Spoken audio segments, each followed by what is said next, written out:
Halo, assalamualaikum warahmatullahi wabarakatuh. Selamat datang kembali di Haryana Official. Kan kawan semuanya, gimana kabar ini hari? Semoga sehat selalu di perantauan, amin. Semoga kawan-kawan semuanya terhindar dari mara bahaya, dan semoga kawan-kawan semuanya dipermudah segala urusan apapun itu. Pokoknya tak doakan semoga semuanya dilancarkan, nggih. Amin ya robbal alamin. Nah kawan-kawan, kali ini kita bakal membahas sebuah curhatan dari kawan kita. Mungkin ini agak sedikit sensitif ya, tapi ambil aja pelajaran dari kasus ini. Tapi sebelum kita membahas tentang curhatan dari salah satu kawan kita bakal membahas sebuah informasi kan kawan. Nah kan kawan, lihat ini. Jadi itu adalah kertas yang diberitahu oleh KJRI Hong Kong sebagai pemberitahuan woro-woro bagi kawan-kawan PMI Hong Kong kalau mengenal yang namanya Mbak Sinta Laraswati atau dikenal sebagai Monica umur 31 tahun ini, silakan melaporkan ke kepolisian kan kawan, atau langsung lapor ke KJRI karena Mbak Monica ini masuk daftar DPO kan kawan, atau daftar pencarian orang, atau karena dia tuh melakukan kriminal di negara Hong Kong.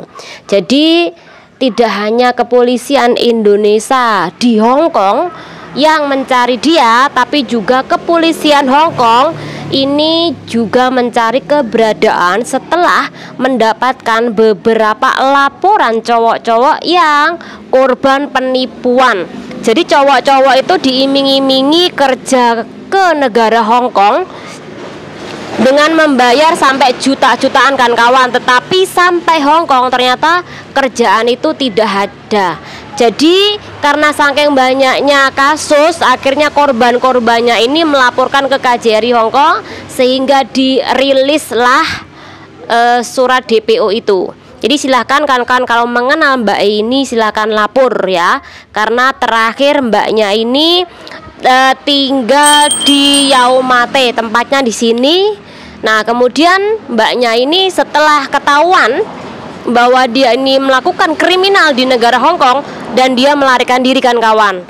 Dan posisi Mbak E saat ini sebagai OS di negara Hong Kong. Oke kan kawan, kita beralih ke curhatan. Jadi ada salah satu teman kita yang curhat kan kawan, dan kali ini kita bakal membawakan curhatannya. Jadi ini menceritakan salah satu temen kita yang sudah lama banget bekerja di negara Hong Kong, yaitu 15 tahun lebih kan kawan. Dan selama 15 tahun mbaknya ini tetap memiliki majikan. Artinya beliau ini bekerja sebagai PRT kan kawan, dan itu secara legal atau sah. Walaupun sudah lama bekerja di negara Hong Kong, tetapi mbaknya ini tidak hanya bekerja menjadi PRT saja kan kawan, tetapi juga bekerja tambahan, yaitu bekerja menjajankan apemnya dia kan kawan.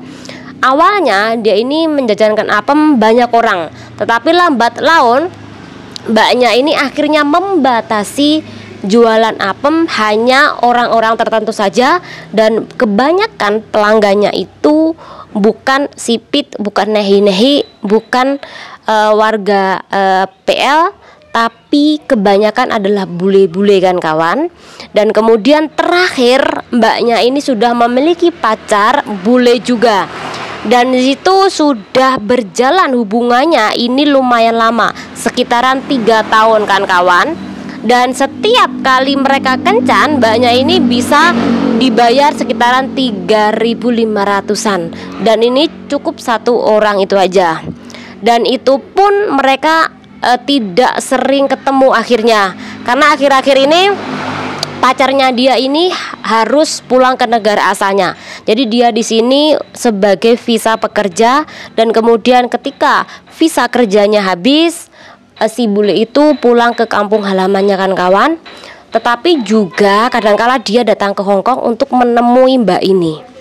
Dan sama kali dewe tau, orang kalau sudah terbiasa memang pacaran atau jualan seperti itu bodinya bagus.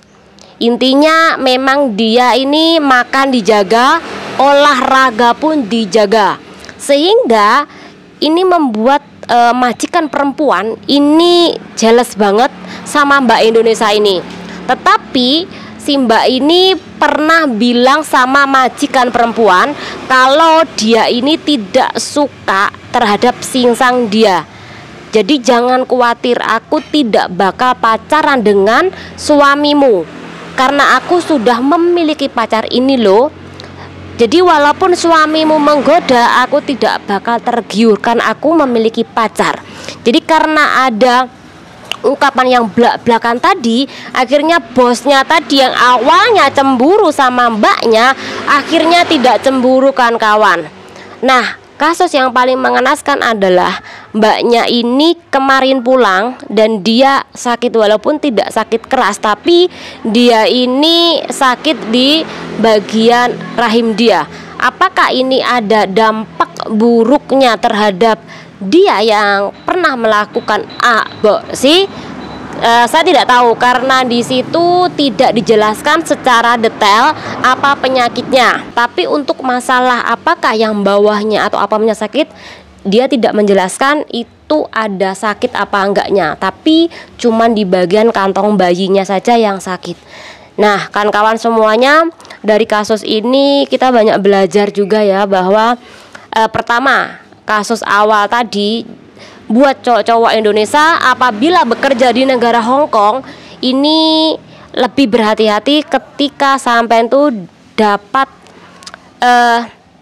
woro-woro pemberitahuan atau informasi dari mbak-mbak yang kerja di negara Hong Kong bahwa konon ada job di Hong Kong lah buat cowok Indonesia. KJRI itu pernah membuat informasi bahwa tidak ada job cowok di negara Hong Kong kecuali ada orang saudara sampean yang bekerja di negara Hong Kong, kemudian majikannya itu meminta cowok untuk bekerja menjaga kakek atau nenek yang sudah lumpuh. Itu ada, tetapi untuk job-job lainnya kayak bersih-bersih atau sopir itu tidak ada kan kawan, kecuali dari KJRI sendiri yang mencari sopir. Itu pun harus tidak sembarangan orang membuat woro-woro ya kan kawan. Jadi hati-hati. Untuk kasus yang kedua, mungkin banyak kawan-kawan kita yang bekerja plus-plus tapi menganggap hal-hal seperti itu mungkin masih biasa karena belum terkena penyakit atau mungkin belum yang tahu rasanya lokrek. Jadi ketika sering sekali melayani hidung belang, mencari keuntungan dari situ, nanti kalau sudah lokrek atau mungkin terkena kista, pernah menggugurkan, jadi ini dampaknya juga bahaya bagi kehidupan sampean sendiri. Tapi sekali lagi itu hak sampean dan cuma mengingatkan agar lebih berhati-hati lagi di dalam kerjaan seperti itu. Kalau memang niatnya bekerja sebagai PRT, kerjakan sebagai PRT. Walaupun sampean memiliki prinsip uang yang sampean kerja sebagai PRT untuk dikirim ke Indonesia, kemudian uang dari sampean jualan apem sampean habiskan untuk bersenang-senang, lagi-lagi itu juga pasti ada dampak buruknya pada diri sampean sendiri. Sampean menyenangkan orang rumah, tapi sampean sendiri juga sengsara ke depannya. Jadi hati-hati nggih kawan. Semoga dengan kasus seperti ini bermanfaat buat semuanya, tidak menghakimin dan tidak mengharuskan sampean berhenti, tapi lebih berhati-hati, itu intinya. Semoga bermanfaat. Channel diri. Wassalamualaikum warahmatullahi wabarakatuh.